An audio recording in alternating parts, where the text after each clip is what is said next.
Hello, today I want to talk to you about a short little novella called The Invention of Morel. The book is about 80 short little pages in my version of it.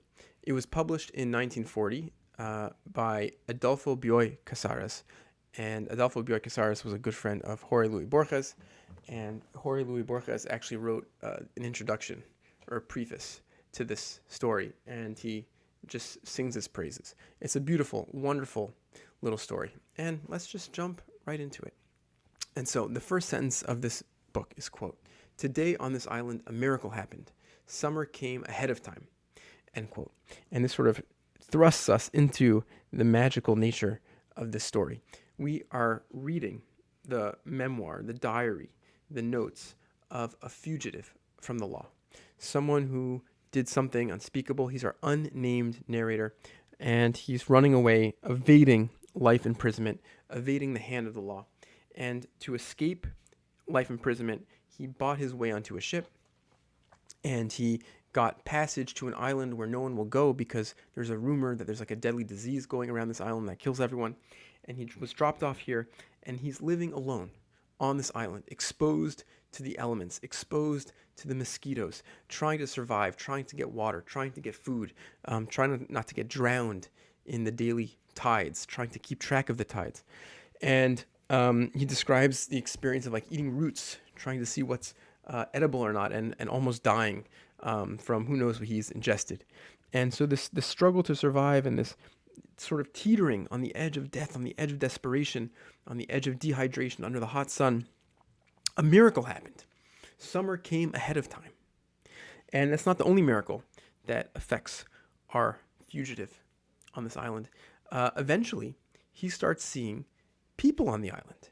And throughout this whole book, this whole story, he's wrestling with what are these people that I'm seeing on the island. The island used to be the site of a kind of tourist attraction resort. It has like a museum on it, has like an old dilapidated swimming pool and some hotel rooms. And people used to, resort here, and it's long since been deserted. But suddenly, out of nowhere, he sees people like swimming in the swimming pool, listening to music on a phonograph. And he wonders, what is going on? Am I dead? Are these ghosts? Am I hallucinating? Needless to say, there will be spoilers in this video. And so I recommend pausing the video, reading the short little book, and coming back so nothing gets spoiled for you. And so he hides from these people. He's very afraid of them. He's afraid that they're going to notice him and turn him in. And he wonders at certain points, because the behaviors are so strange and the comings and goings are so strange, if maybe there's like an elaborate ruse going on. If maybe the government set up this massive entrapment, to just like play this ridiculous trick on him and catch him. He sees that they behave in such bizarre ways. So here's a quote from the story. Quote, "The people who live here are dreadful snobs, or else they are the inmates of an abandoned insane asylum, without any audience, or perhaps their performance has been for my benefit from the beginning. They are enduring discomfort, even risking their lives in an attempt to be original. And I am not saying this because of my own bitterness. It is the truth. They move the phonograph out of the green room next to the aquarium, and there they are, men and women together, sitting on benches and sprawling on the ground, chatting, listening to music or dancing in the midst of a torrential downpour that threatens to uproot all the trees." End quote. So this is the bizarre nature of the miracle that he's experiencing. Over time, he gets he starts to recognize one of the characters or some of the characters that he sees on the island. And one of the characters that he learns to identify, and he even learns the name of because he overhears conversation, is a woman named Faustine.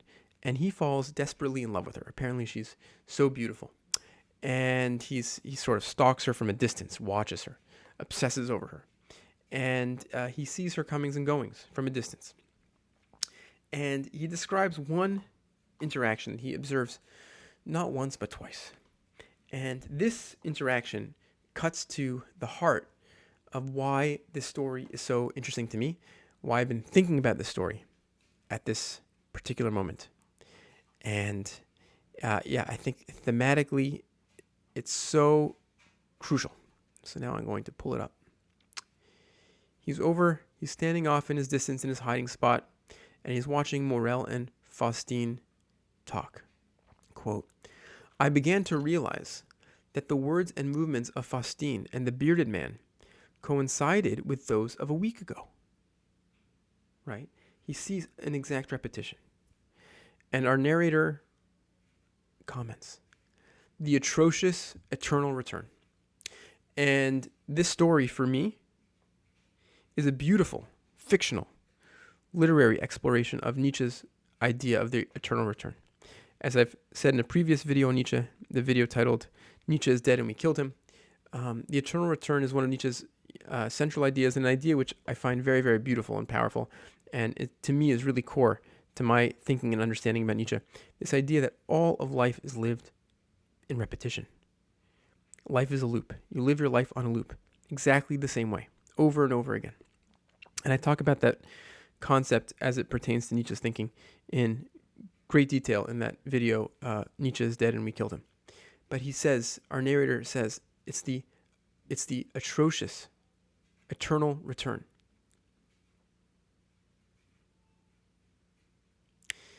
And he reflects on this. He continues, quote, I felt elated. I thought I had made this discovery that there are unexpected, constant repetitions in our behavior. The right combination of circumstances had enabled me to observe them.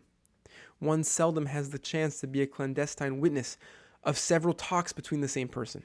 But scenes are repeated in life just as they are in theater.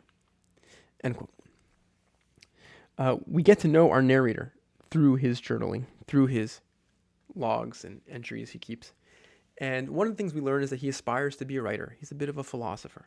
And we know from various parts throughout the book that he's fascinated in questions of consciousness. He says that immortality is possible if we abandon this idea of trying to keep the body alive. We have to be focused on keeping consciousness alive. That's something he sort of says in passing when he talks about his own interests. And here too, we see his interests at play, the interest in the way in which human behavior repeats. We're going to skip ahead now in the story to sort of the climax of the book. The big revelation. Again, this is the part where if you want to read the book, obviously you should turn off the video, because now we're going to figure out what is going on here in this mystery, this mysterious world. So I'm going to open up the correct page. What happens now, our narrator gets more bold. He's more courageous, you might say. Also, he has enough interesting encounters with people on the island where they don't notice him. They seem to see right through him. And so he's less afraid now of being caught. And because of this, he finds himself sneaking around in the museum at one point, and suddenly the museum is populated with people, and he sort of finds himself thrust into this meeting. A meeting of all the people on the island. And he knows all the people because Morel, who's hosting the meeting, calls for everyone on the island to come to him. And he checks around the room to make sure everyone is actually there. I think one person is still sleeping, and he says, fine. But it's everyone on the island and Morel. And our narrator is eavesdropping on this moment. So, from the story, quote, Morel motioned for silence and then began tentatively. I have something important to tell you. He smiled nervously. I'm going to skip ahead here. He writes, he explains that he did something wrong. He has to apologize. And he says, quote, my abuse consists of having photographed you without your permission. Of course, it is not like an ordinary photograph. This is my latest invention. We shall live in this photograph forever. Imagine a stage on which our life during 7 days is acted out, complete in every detail. We are the actors. All our actions have been recorded. End quote. And this is, of course, the start of this revelation. This makes clear the invention of Morel, that these people have been recorded. And other pieces that come out of this revelation is that the subjects of the recording die in the world. When he records animals, when he records people, they die. Their bodies decompose, and they live purely in the recording. And the recording captures everything. He goes into great detail about the nature of recording devices and what it means to make a recording of something. He talks a bit about the technology, the theory behind this technology. So let's see if we can find a part here. Morel's again explaining to his audience what he's done. He says, what is the purpose of radio? To supply food, as it were, for the sense of hearing. By utilizing transmitters and receivers, we can take part in a conversation with Madeline right in this room, even though she is thousands of miles away in a suburb of Quebec. Television does the same thing for the sense of sight. By achieving slower or faster vibrations, we can apply the same principle to the other senses, to all the senses. Okay? And that's his idea of this recording. And he basically says we're going to be these actors in a stage play. Everything is going to be played out in this drama of the recording from now on for infinity. And when you think about, certainly when I think about what Nietzsche is getting at by this eternal return, your life, exactly as you've lived it, is repeated over and over and over again. This lack of freedom, this rigidity, there's this deep sense in that idea that your life is going like on a script, it's going on rails. It's like you think you have agency. You think you're in a world, but really it's like you're just watching a movie. You're just watching a show, and the show is your life. Just because you feel like you have control, just because you feel like you inhabit a physical world that, doesn't care about you, Nietzsche would say that can all be a deception. To see clearly is to see the sense in which it's just a movie. It's just playing out. And you have no control. And there is no depth to it. It's just an illusion. And so I think that's an element, that's an angle on the eternal return. And that is what Morel is telling his visitors, his guests that he's recorded. You're going to live on in a movie, in a recording. It's all just a recording. And that recording captured everything. It captured your body and your sounds and your thoughts and your experiences and your sense of volition and your memory and everything. It's all captured in the recording. And that's where you're going to live. Morel says, when all the senses are synchronized, the soul emerges. That was to be expected. When Madeline existed for the senses of sight, hearing, taste, smell, and touch, Madeline herself was actually there. End quote. Skipping ahead, Morel says, even if we left tomorrow, we would be here eternally, repeating consecutively the moments of this week, powerless to escape from the consciousness we had in each one of them, the thoughts and feelings that the machine captured. We will be able to live a life that is always new, because in each moment of the projection, we shall have no memories other than those we had in the corresponding moment of the eternal record, and because the future, left behind many times, will maintain its attributes forever. End quote. This is the illustration. I have no idea if Adolfo Bioy Casares read Nietzsche, and obviously it's not interesting to me. I have no reason to think he did or didn't. It makes no difference. But this is it. This is a beautiful capturing of Nietzsche's eternal return, and a description of why that illusion is so powerful, why you can't see through it, why you don't know. You won't know. You're in the loop, and you don't know you're in the loop, because every moment in that loop is independent, has no memory of the previous loop. Now our narrator reflects on the eternal return that he's now witnessed, that he's now seen, he's now understood for the first time. He says, quote, a rotating eternity may seem atrocious to an observer, but it is quite acceptable to those who dwell there. Free from bad news and disease, they live forever, as if each thing were happening for the first time. They have no memory of anything that has happened before. End quote. And so how does the story end? What does our narrator decide to do? Subject to the elements, subject to the torments of loneliness and being a fugitive, he decides that he will enter into this recording. He will record himself with Morel's invention. And he will record himself next to Faustine, who he loves. He says, quote, my life is not so atrocious. If I abandon my uneasy hopes of going to find Faustine, I can grow accustomed to the idea of spending my life in seraphic contemplation of her. End quote. And I would suggest, what is life?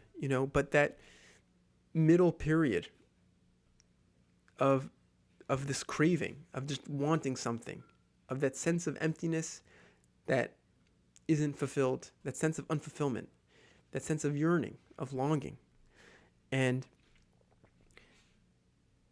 never arriving at what's sought for. And our narrator says, that will be my destiny, an eternal loop of that seraphic contemplation. He describes the process of utilizing the machine, turning on the machine, recording himself over a specified period of time. And he talks about how there was some information which he wanted to know about what happened with some of the visitors in one room, and he didn't have a chance to figure it out. Quote, the night when Faustine, Dora, and Alec go into the room, I managed to control my curiosity. I did not try to find out what they were doing. Now I'm a bit irritated that I left that part unsolved. But in eternity, I give it no importance. End quote. And that, I think, is the redemption of an eternal return. That everything is bathed in infinity.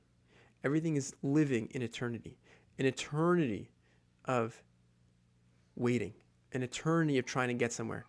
And the insight is that in that eternity, you can give it no importance. In that eternity of this, the fulfillment is no longer necessary, or the point. This is enough. In an eternal return, where everything is repeated, so much of what seems important, of seems like we're striving for, of seems like we need to know or can't endure or whatever, loses its power over us. There's a way in which, in the eternal return, all experience is just experience.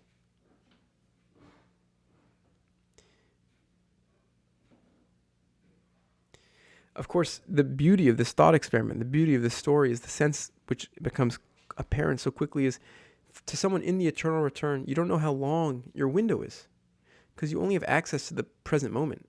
All you know is this moment. And so your eternal return could be the day. It could be the same day over and over again, or the hour, or the year, or the lifetime, or it could just be this moment for infinity. You don't know. And there's a sense of, I think, getting lost in that moment, because there's a sense that ultimately all that there is this moment for infinity.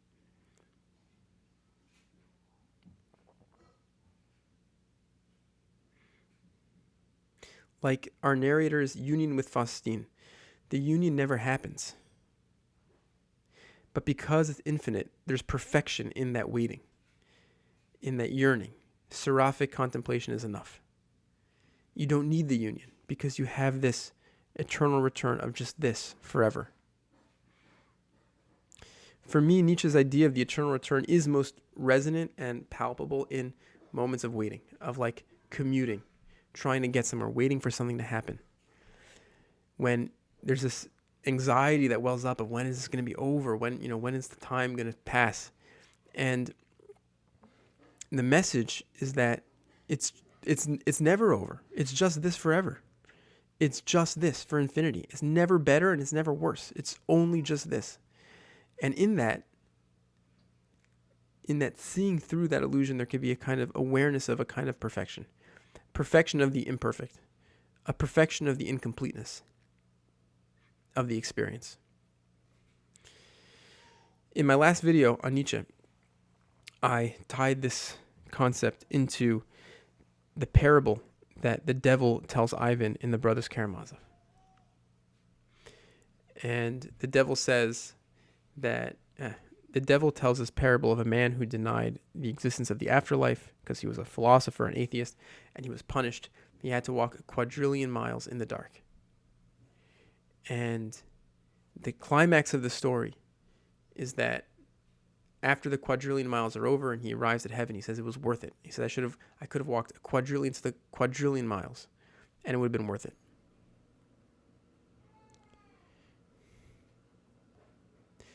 And when I think about our lives and our eternal returns, I think about those quadrillion miles. We're so often focused on this leg of our journey, on these 30, 40, 50, or 100 years that we're currently in this landscape that we just call our life, and when you're fixated on that, There's this deep sense of needing to succeed and not needing to fail and trying to get somewhere. And it's very powerful. But there are moments, glimpses where you could just sort of see the bigger picture. You could see the expanse of all the lives, of all the eternal returns, of every human experience lined up back to back. And there's a kind of vertigo in that, a kind of deep understanding in that erases that need to get somewhere, that erases that sense of progress, that sense of time. You're just bathed in the quadrillion miles. And all there is foot in front of foot, step by step, walking those quadrillion miles in the dark. It doesn't matter how long you've been walking. It doesn't matter how much more there is, because it never ends. And there's a kind of freedom in that, a freedom from progress, a freedom from judgment, a freedom from needing to arrive, a freedom from needing to get out, to escape. And in that, I think Nietzsche was able to see a kind of perfection.